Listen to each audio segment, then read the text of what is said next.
Morning student, आज हम बात कर रहे हैं एक क्वेश्चन कैपिटल स्ट्रक्चर के कि कैपिटल स्ट्रक्चर में किस टाइप का हम लोग क्वेश्चंस प्रैक्टिकल रूप से सॉल्व करेंगे उसके लिए। तो हम आज क्वेश्चन फर्स्ट देखते हैं।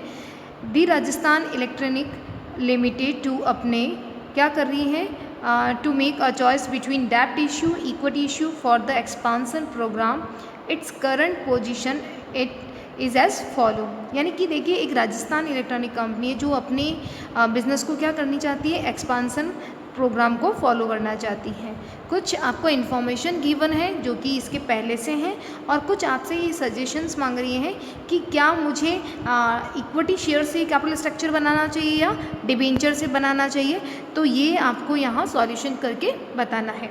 देखिए, कैपिटल स्ट्रक्चर में जो क्वेश्चंस हम लोग प्रैक्टिकल रूप से सॉल्व करेंगे उसमें क्या होता है कि आप लोगों को क्वेश्चन में ये कहेगा कि या तो वो एक्सपांसन प्रोग्राम कर रहा है या फिर वो नया कैपिटल स्ट्रक्चर बना रहा है, राइट। तो उसमें आपको डिबेंचर की पोजीशन देगा कि मैं कुछ कैपिटल है वो डिबेंचर से इशू कर रहा हूँ, कुछ कैपिटल है जो मैं इक्विटी शेयर या कुछ प्रेफरेंस शेयर से, राइट। तो हमें इसको सॉल्व करके बताना होगा कि हमारे लिए कौन सा बेटर रहेगा, राइट। तो देखिए, इस क्वेश्चन में क्या दे रखा है आपको, गिवन इन्फॉर्मेशन क्या है, डेब्ट है 5%, यानी डिबेंचर दे रखा है कितने, 20,000 का, राइट। आपको दे रखा है इक्विटी कैपिटल 10 पर शेयर कितना दे रखा है, 50,000। सरप्लस दे रखा है 30,000 का। बात करते हैं टोटल, तो ये है 1 लाख। सेल्स आपका दे रखा है, सेल्स कितना है, 3 लाख। उसके बाद में टोटल कॉस्ट की बात करते हैं तो टोटल कॉस्ट कितना है, 2,69,000। Income before interest and tax, यानी जिसे हम क्या कहते हैं, EBIT, जिसे हम क्या बोल सकते हैं, EBIT, यानी कि अर्निंग बिफोर, यानी कि जो लाभ है वो किससे पहले के, आपके इंटरेस्ट और टैक्स से, जिसे हम EBIT बोलते हैं। इसके बाद में इंटरेस्ट दे रखा है 1,000 का, गिवन है आपको, ठीक है। उसके बाद में आपको क्या दे रखा है, टैक्स रेट दे रखा है 50%, इसमें से टैक्स लेस किया, देन इनकम आफ्टर टैक्स आ गई 15,000 का। ये इसका एक पुराना जो इसका इन्फॉर्मेशन थी इस कंपनी की दी राजस्थान इलेक्ट्रॉनिक लिमिटेड की, वो पुरानी इन्फॉर्मेशन गिवन है, ओल्ड इन्फॉर्मेशन सारी। आपको क्या कह रहा है कि देखिए, एक क्या है, एक्सपांसन प्रोग्राम है, जिसका मतलब एक अपने बिजनेस को और ज़्यादा एक्सपांसन करना चाहता है। तो उसके लिए जो कॉस्ट है वो है 50,000, कितना है, 50,000। यदि इसकी वित्त व्यवस्था ऋण के माध्यम से की जानी है, यानी कि अगर ये 50,000 आप अपने कैपिटल स्ट्रक्चर में पूरा डिबेंचर से करते हो, राइट। तो ये क्या कह रहा है कि अगर आप अपना जो ये पूरा 50,000 का अरेंजमेंट है वो डिबेंचर से करना चाहते हो, तो आपका जो डिबेंचर का रेट रहेगा, जैसे यहाँ पे देखा आपने 5% था, जैसे आपने ऊपर क्वेश्चन में देखा था 5%, तो यहाँ पे रेट वो 50,000 के लिए क्या बता रहा है, 7%, यानी कि 7% डिबेंचर, राइट। बाद में बता रहा है आपको प्राइस अर्निंग रेशियो 6 दे रखा है, राइट। यदि विस्तार कार्य में की वित्त व्यवस्था, यानी कि 2 आपको ऑप्शन दे रहा है, या तो आप अरेंजमेंट कीजिए डिबेंचर से या फिर आप अरेंजमेंट कीजिए इक्विटी से। तो इक्विटी से अगर हम अरेंजमेंट करते हैं तो आपका जो ये पर आप कह सकते हैं शेयर का प्राइस कितना रहेगा, 25, ठीक है। और यहाँ पे क्या रह रहा था, 10। और लेकिन यहाँ पे अगर आप 50,000 का अरेंजमेंट करते हैं तो इक्विटी से करेंगे तो आपके लिए रेट क्या बताइए, 25। और 25 जब इक्विटी से करोगे तो प्राइस रेशियो क्या है, 7। लेकिन अगर आप डिबेंचर से करोगे तो प्राइस रेशियो कितना है, 6। उसके बाद में बात करते हैं हम लोग कि विस्तार कार्यक्रम से 1,50,000 का अतिरिक्त बिक्री हुई, जिस पर 10% का रिटर्न, यानी कि ब्याज कर पूर्व प्राप्त हुआ। यानी कि हमें ये एडिशनल क्या करना होगा, ऐड करना होगा EBIT में कि ये इंटरेस्ट एडिशनल हमको मिला है। यदि कंपनी अपने अंशों के बाजार मूल्य को अधिकतम करने की नीति का अनुसरण करती है तो वित्त कौन सी फाइनेंस प्लानिंग को वो चूज़ करेगी, यानी इक्विटी को या डिबेंचर को। तो चलिए बात करते हैं हम इस क्वेश्चन के सॉल्व की, ठीक है। चलिए सबसे पहले आपको देखिए 2 प्रपोजल दे रखे हैं, राइट। तो 2 प्रपोजल आपको दे रखा है और प्रेजेंट सिचुएशन दे रखी है। तो हम इसके लिए 3 कॉलम बनाएंगे। फर्स्ट कॉलम तो आपका पार्टिकुलर हो जाएगा, जिसमें आप पूरा स्टेटमेंट जो विवरण है उसके लिखेंगे। और सेकंड क्या हो जाएगा, जो प्रेजेंट आपका है, प्रेजेंट कैपिटल, आप जो स्ट्रक्चर कह सकते हैं या सिचुएशन भी लिख सकते हैं हम लोग, ठीक है। प्रेजेंट कैपिटल आपकी स्ट्रक्चर। बात करते हैं, यहाँ लिखेंगे हम लोग प्रपोज्ड, क्योंकि हम लोग क्या कर रहे हैं, प्रपोज कर रहे हैं कि हम लोग ये बनाना चाहते हैं, प्रपोज्ड कैपिटल स्ट्रक्चर। राइट। तो प्रपोज कैपिटल स्ट्रक्चर के लिए हमने दो तरह के प्रपोजल हैं हमारे पास में। फर्स्ट आपका बताया था, ऑल 50,000 का अरेंजमेंट किससे कर रहे हैं, डिबेंचर से। ध्यान रखिएगा कैपिटल स्ट्रक्चर में ये फॉर्मेट बहुत इंपॉर्टेंट है कि आप पहले से ही क्वेश्चंस को बिल्कुल यहाँ लिख दें कि एक बार तो हम पूरा डिबेंचर से कर रहे हैं, ऑल डिबेंचर, और ऑल हम लिख देंगे इक्विटी। अगर सपोज दैट एक तीसरा और होता आपके लिए चॉइस कि 20% डिबेंचर, 20% आपको 40% आपका क्या कह रहा है इक्विटी से, और समथिंग आपका क्या कह रहा है रिमेनिंग जो है वो आपका प्रेफरेंस शेयर से, तो हमें एक तीसरा कॉलम बनाना होता। लेकिन यहाँ क्वेश्चन में सिर्फ वो कह रहा है यहाँ एक तो आप इक्विटी से करके बताइए और एक आप किससे बताइए, डिबेंचर से करके बताइए, और ये हमारा प्रेजेंट सिचुएशन का दे रखा है। सबसे पहला जो होता है वो हमारा होगा, क्या लिखेंगे हम लोग, EBIT। EBIT का फुल फॉर्म क्या होता है, हम इसके ब्रैकेट में एक बार स्टार्टिंग में हम इसे लिखते रहेंगे ताकि हमारी प्रैक्टिस रहे। Earning before interest and tax. देखिए EBIT हमें कहाँ मिलेगा क्वेश्चन में, EBIT मिलेगा, ये रहा हमारा 31,000 जो कि हमें ओल्ड इन्फॉर्मेशन में गिवन था, तो 31,000। यहाँ पे हम एक बार इसे 31,000 लिखेंगे क्योंकि ओल्ड को हमें इंक्लूड करना है और साथ हमें जो भी नया चेंजेस हुआ है वो जो न्यू इन्फॉर्मेशन है वो भी इसमें प्रपोजल वाले में ऐड करना है, राइट। तो यहाँ हम जो प्रेजेंट सिचुएशन कैपिटल स्ट्रक्चर, क्योंकि उसमें कोई चेंजेस नहीं आएगा, उसमें जो इन्फॉर्मेशन ऑलरेडी आपको गिवन है क्वेश्चन में वो इसमें लिखा जाएगा। जो चेंजेस दे रखी है नीचे नोट के रूप में, वो चेंजेस कहाँ आएगा, जो आप प्रपोजल कैपिटल स्ट्रक्चर बना रहे हो वहाँ पे। तो देखिए यहाँ लिखेंगे additional 10% return on 1,50,000 after extra capital. तो हमें जो आप एक्स्ट्रा हम कैपिटल यूज़ करेंगे 10%, तो वो हम लिख देंगे यहाँ एक्स्ट्रा या फिर एडिशनल कैपिटल, ठीक है। तो 1,50,000 का आप 10% निकालिए, कितना होता है 15,000 यानी 15,000। यहाँ पे तो डैश आएगा क्योंकि ये ओल्ड इन्फॉर्मेशन है और न्यू में हमें चेंज करना है, दोनों में लिखा जाएगा क्योंकि ये स्पेशल, ये कुछ नहीं कह रहा है क्वेश्चन, साइलेंट है कि इक्विटी के लिए एडिशनल है या डिबेंचर, दोनों के लिए कुछ भी नहीं है, तो दोनों को ऐड करेंगे। तो राइट, तो यहाँ तो हमारी टोटल हो रही है 31,000 और यहाँ हमारी टोटल कितनी हो जाएगी 46,000 और 46,000 सेम।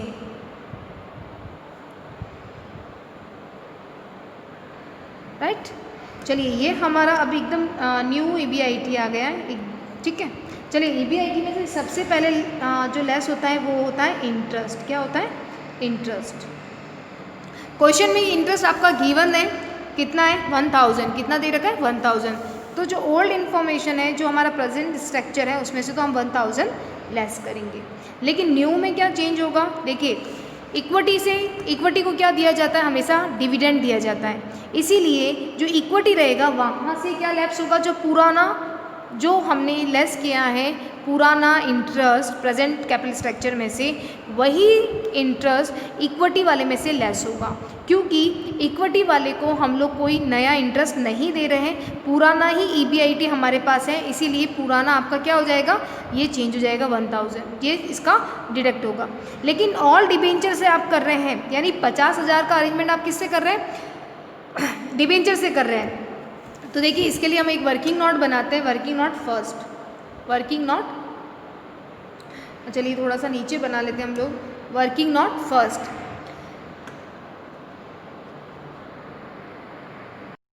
तो वर्किंग नोट फर्स्ट में क्या हो जाएगा आपका, इंटरेस्ट की कैलकुलेशन 50,000 हमारी न्यू कैपिटल है जिसे हमें अरेंज करना है, और इंटरेस्ट रेट कितना दे रखा था आपको क्वेश्चन में, इंटरेस्ट दे रखा था 7%, तो ये कितना आ जाएगा 3,500।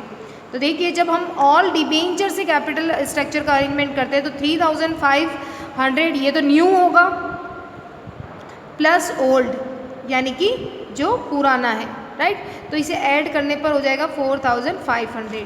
तो ध्यान रखिएगा जो आपका नया डिबेंचर से आप कैपिटल स्ट्रक्चर बना रहे हैं उसमें से आप क्या करेंगे 4,500 को लेस करेंगे। कन्फ्यूज़न कुछ नहीं रखना है, प्रेजेंट कैपिटल स्ट्रक्चर आप बना रहे हो तो आप 1,000 पुराना ही लिखा जाएगा। अगर आप इक्विटी से अपना कैपिटल स्ट्रक्चर नया वाला बना रहे हैं तब आप वही पुराना इंटरेस्ट लैप्स करेंगे। लेकिन अगर आप ये अरेंजमेंट डिबेंचर से कर रहे हैं, अगर आप न्यू सारा कैपिटल डिबेंचर से कर रहे हैं, देन हमने यहाँ कैलकुलेशन की है न्यू डिबेंचर अमाउंट की, राइट। तो ये नया डिबेंचर का इंटरेस्ट कितना आया 3500, और इसमें हमने पुराने को भी ऐड किया 4500, तो यहाँ पे टोटल इंटरेस्ट कितना हो गया 4500। लैप्स कर दीजिए इसे 30,000, इसका कितना आ जाएगा 41,500, और यहाँ कितना आ जाएगा 45,000, ठीक है। फिर बात करते हैं हम लोग, ये आ जाएगा आपका EBT यानी अर्निंग बिफोर टैक्स। तो टैक्स हम लेस कर देते हैं, टैक्स कितना रेट था 50%, तो हम इसमें 50% करेंगे, 30,000 का कितना हो जाएगा 15,000, और उसी के साथ में 41 में से कितना करेंगे 2750, और इसमें से हो जाएगा 22,500, राइट। अब देखिए ये हमारे पास जो लैप्स करने के बाद आएगा वो कितना आएगा 15,000, यहाँ पे वही 2750, और यहाँ आ जाएगा 22,500। तो ये हमारा क्या रहेगा अर्निंग आफ्टर टैक्स, क्योंकि हमने अभी इसमें से टैक्स को डिडक्ट कर दिया। अब हमारा जो हमें EPS निकालनी है, जब आपको पूछा जाता है कैपिटल स्ट्रक्चर में कौन सा बेटर है, देन हम क्या निकालेंगे अर्निंग पर शेयर। EPS का मतलब क्या हो गया अर्निंग पर शेयर, प्रति अंश आपका जो आय है वो, ठीक है। EPS कैसे निकालते हैं, जो आपका EAT आया उसे डिवाइड करेंगे नंबर ऑफ शेयर्स, ठीक है, नंबर ऑफ जो शेयर है, राइट। तो देखिए आपका यहाँ पे कितना है 15,000 आया। नंबर ऑफ शेयर पुराने कितने हैं आपके पास में 50,000 आपके पास इक्विटी की कैपिटल थी, कितनी थी पुराने में 50,000, 50,000 था, और हमारा रेट क्या था 10 पर शेयर, तो 50,000 डिवाइडेड बाय 10, तो ये कितना आएगा। देखिए हम लोग यहाँ बिल्कुल इसको सॉल्व करके अंदर बता रहे ब्रैकेट में 15,000 EAT था आपका इसका, then divide number of share. Number of share कैसे आता है, जो आपका इक्विटी शेयर का अमाउंट है डिवाइड करना उसकी रेट से, तो ये आ जाएगा आपका 5,000, तो ये कितना आएगा 3, राइट। तो इसका कितना आ रहा है आपका EPS 3। चलिए इसका निकालिए 750, राइट, 2750 यानी कि ये वाली अमाउंट डिवाइड करेंगे यहाँ। अगर देखिए ध्यान रखिएगा ऑल डिबेंचर से आप कर रहे हैं, देखिए अभी आपको इस क्वेश्चन की एक सबसे इम्पॉर्टेंट चीज़ है वो मैं आपको बताती हूँ। इससे पहले देखिए आप लोग कि ऑल डिबेंचर से जब आप अरेंजमेंट कर रहे हैं 50,000 अमाउंट का, तब हम चेंज कहाँ पे हुआ था इंटरेस्ट में चेंज हुआ था। इंटरेस्ट में हमने क्या लिया था 4,500 को, ये वर्किंग नॉट फर्स्ट का था, लेकिन जब इक्विटी का किया था तो हमने वही पुराना लिया था 1,000। इसी तरह से यहाँ जब हमने डिबेंचर का इंटरेस्ट चेंज हुआ तो यहाँ पे आपको जो नंबर ऑफ शेयर है वो वही पुराने यूज़ करेंगे डिबेंचर से जब आप अरेंजमेंट कर रहे हो, तो यहाँ तो रहेगा 5,000, तो 20,750 divided by 5,000 it comes to 4.15 यानी 4.15 आ रहा है। लेकिन यहाँ जब बात करते हैं 22,500 की आपका EAT और नंबर ऑफ इक्विटी शेयर, अब ध्यान रखिएगा वर्किंग नॉट फर्स्ट तो आपने क्या बनाया, आपने कैलकुलेशन बनाई इंटरेस्ट की। वर्किंग नॉट जो आपका सेकंड बनेगा वो बनेगा आपका नंबर ऑफ इक्विटी शेयर। देखिए पुरानी कैपिटल हमारे पास थी 50,000, ओल्ड की बात कर रहे हैं हम लोग, ठीक है, ओल्ड ध्यान रखिएगा 50,000, इसका नंबर ऑफ शेयर था 10, तो ये कितना आया था हमारे पास 5,000 आया था। नंबर ऑफ इक्विटी शेयर आपको यह लिखना है calculation of number of equity share, और यहाँ लिखेंगे calculation of interest, calculation of interest bracket में लिखेंगे न्यू, ठीक है, नया जो आपने किया, ठीक है, ये पूरा 4,500। यहाँ देखिए नंबर ऑफ शेयर जो पुराना है ओ का मतलब क्या हो गया ओल्ड, 50,000 दे रखी थी क्वेश्चन में, 10 इसका पर शेयर वैल्यू था, हमने इसको डिवाइड किया 5,000 आया। यहाँ पे अब हम लोग क्या करेंगे, जो आपका नया कैपिटल है वो भी कितना है 50,000, पर यहाँ पे रेट क्या दे रखी है 25, क्वेश्चन में कितनी दे रखी है 25, यहाँ पे तो क्वेश्चन में 10 दे रखा था पुराने वाला इन्फॉर्मेशन में, बट न्यू इन्फॉर्मेशन कितनी है 25, तो ये आ गया आपका 2,000, राइट। तो देखिए अभी हमने एक बात कही थी कि ये जब 4,500 हमने ऑल डिबेंचर से अरेंजमेंट किया तब यहाँ पे दो इंटरेस्ट आया, दो इंटरेस्ट कौन सा था, ओल्ड प्लस न्यू, कितना आया, ओल्ड प्लस न्यू, 1000 पुराना था और 3500 आपके नए थे, 3500 क्या थे, न्यू इंटरेस्ट, तो हमने ऐड करके लिखा। उसी तरह से जब आप अपना पूरा 50,000 का जो एक्सपांसन प्रोग्राम है इक्विटी से कर रहे हो, तो यहाँ पे आपका 2 नंबर ऑफ शेयर आएंगे, 2 कौन से आएंगे, एक आएगा ओल्ड और एक आएगा न्यू। तो ओल्ड कितना था 5000 और न्यू अभी हमने वर्किंग नोट में लिखा था 2000, कितना आया 2000, तो ये टोटल कितना हो गया 7000। ठीक है, तो यहाँ पे अगर हम लिखें 22,500 डिवाइडेड बाय 7000, तो ये कितना आ जाएगा, ये आएगा आपका 3.214। क्लियर है आपको? ठीक है, तो देखिए यहाँ आपका EPS किसका ज़्यादा आ रहा है, 4.15, तो ये जो प्रोजेक्ट है वो आपके लिए ज़्यादा बेटर है। लेकिन हमारा क्वेश्चन यहाँ नहीं ख़त्म हो रहा है, हमारा क्वेश्चन इसके आगे भी दे रखा है। और क्या दे रखा है आपको दे रखा है कि आप लोग प्राइस क्या करें, प्राइस अर्निंग रेशियो दे रखा है, प्राइस अर्निंग रेशियो, और प्राइस अर्निंग रेशियो कितना दे रखा है आपको, ऑल इक्विटी वाले में all debenture and all equity.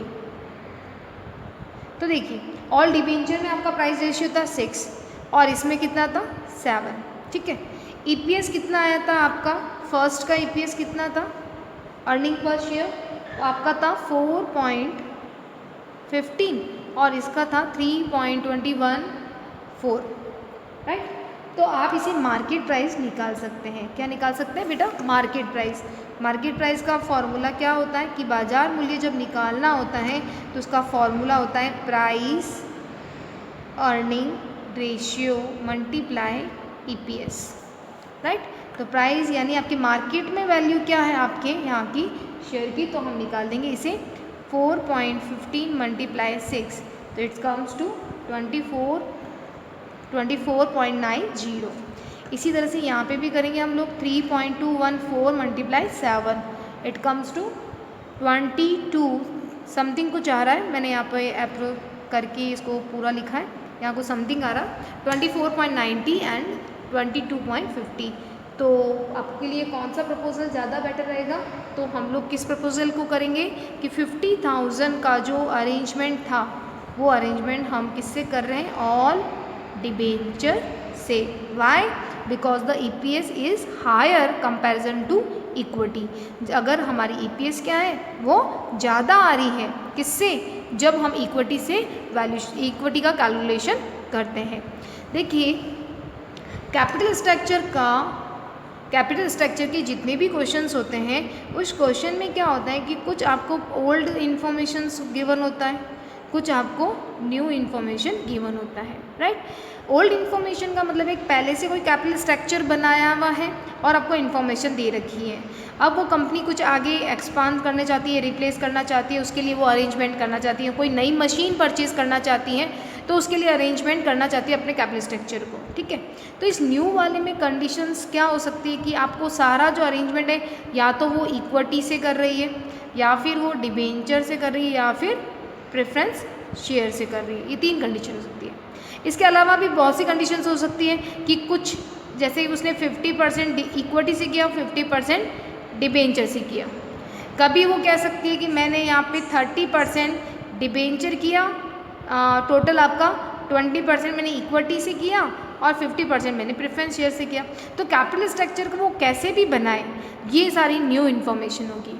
सबसे इम्पॉर्टेंट चीज़ है वो आपको याद रखनी है, वो ये याद रखनी है कि इसमें जो आप ध्यान रखिएगा, इसमें इम्पॉर्टेंट चीज़ क्या होती है कैपिटल स्ट्रक्चर के प्रैक्टिकल क्वेश्चन सॉल्व करते समय, अगर अरेंजमेंट हम नया अरेंजमेंट जो कर रहे हैं, नया कैपिटल स्ट्रक्चर बना रहे हैं, तो अगर आप लोग डिबेंचर से कर रहे हो उसकी कैलकुलेशन, सिर्फ डिबेंचर से अरेंजमेंट कर रहे हो, 1 लाख का अरेंजमेंट करना है आपको, जैसे फॉर एग्जांपल हम मानते हैं कि 1 लाख से हमको एक नया कैपिटल स्ट्रक्चर बनाना है, अगर इसका अरेंजमेंट आप डिबेंचर से कर रहे हैं तो यहाँ पर आपको ओल्ड प्लस न्यू यानी जो इंटरेस्ट होगा वो इंटरेस्ट आपको पुराना भी लेना है और नया भी लेना है। लेकिन आपको अगर इक्विटी और प्रेफरेंस शेयर का भी कुछ इन्फॉर्मेशन है उसमें कुछ चेंजेस नहीं होगा, उनमें सब ओल्ड इंटरेस्ट आएगा, ये आपको याद रखना है। अगर आप ये 1 लाख की व्यवस्था इक्विटी से कर रहे हो तो राइट, तो यहाँ पे ध्यान रखिएगा कि जो इक्विटी से जो नया कैपिटल स्ट्रक्चर बना रहे हैं, जैसे अभी हमने सॉल्व किया था नंबर ऑफ शेयर में ऑल इक्विटी से हमने 7000 यूज़ किया था, लेकिन जो डिबेंचर था, डिबेंचर में हमने क्या यूज़ किया था 5000। यानी जब आप डिबेंचर की बात करोगे पुराने वाले आप नए वाले डिबेंचर की, तो वहाँ नंबर ऑफ शेयर कितना लोगे 5000 का। लेकिन अगर आप इक्विटी से पूरा नया कैपिटल स्ट्रक्चर बना रहे हो तो वहाँ पे old plus new number of share आएंगे, यानी इक्विटी का जो ओल्ड है वो भी आएगा, यानी अभी हमने क्वेश्चन में किया 5000 भी आया था और नया कितना था 2000। तो हमारा जो नया इक्विटी शेयर से हम अरेंजमेंट करें वहाँ पे हमने 7000 से डिवाइड किया था ईपीएस निकालने के लिए। इसके बाद में अगर आप लोग प्रेफरेंस शेयर को कैपिटल स्ट्रक्चर में इंक्लूड करते हो तो आपका जो इंटरेस्ट है ध्यान रखिएगा वो तो प्रेफरेंस शेयर के लिए पुराना ही रहेगा, क्योंकि इंटरेस्ट किसको मिलता है डिबेंचर को। नंबर ऑफ इक्विटी शेयर में भी आपको पुराना ही यूज़ करना है, क्योंकि ये नंबर ऑफ इक्विटी शेयर की बात कर रहा है। लेकिन प्रेफरेंस शेयर का अगर कोई डिविडेंड दे रखा है पुराना तो आपको ओल्ड प्लस न्यू लेना है। देखिए बिल्कुल क्लियर हो गया कि जब आप नए डिबेंचर से अरेंज कर रहे हो तो नए डिबेंचर से अरेंज करने पर उस डिबेंचर का अमाउंट में ओल्ड प्लस न्यू आएगा। जैसे अभी इस क्वेश्चन में रिसेंट हमने किया, इक्विटी का अरेंजमेंट कर रहे हो तो इक्विटी में क्या होगा कि आपको old plus new number of share change करने, जो अब आप इक्विटी से अरेंजमेंट कर रहे हो, ठीक है। प्रेफरेंस शेयर से अगर आप नया कैपिटल स्ट्रक्चर बना रहे हो तो आपका प्रेफरेंस शेयर डिविडेंड जो होगा उसमें ओल्ड प्लस न्यू आएगा, जिसका जैसा नाम है उसके साथ उसका ट्रांजेक्शन ऐड हो रहा है। ये चीज़ बहुत इंपॉर्टेंट है जो आपको याद रखनी है। आई होप आपको ये क्वेश्चन समझ में आया होगा। It's a very important question क्योंकि ये एग्जाम में आ चुका है, राइट। Okay, thank you.